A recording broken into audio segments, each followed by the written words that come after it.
сафари серӯзаи генерал-майор Теренс Маккинен муовини фармондеи фармондеҳии марказии артиши Иёлоти Муттаҳидаи Амрико ба поён расид. Дафтари матбуотии сафорати Амрико дар душанбе бо нашри иттилояе гуфт, ки генерали амрикоӣ дар ҷараёни сафари худ бо раҳбарони баландпояи Тоҷикистон ва масъулони сафорати Амрико дидору гуфтугӯҳо анҷом дод.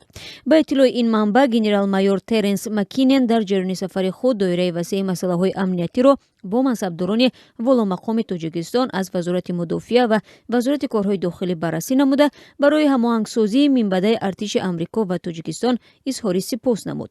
Сафорати Амрико навишт, ки дар ин мулоқотҳо генерал-майор Маккинен аҳамияти ҳамкориҳои ду кишворро таъкид карда гуфтааст, ки талошҳои муштараки Амрико ва Тоҷикистон асосан ба амнияти сарҳадӣ, мубориза алайҳи терроризм ва қучуқи маводи мухаддир равона шудаанд.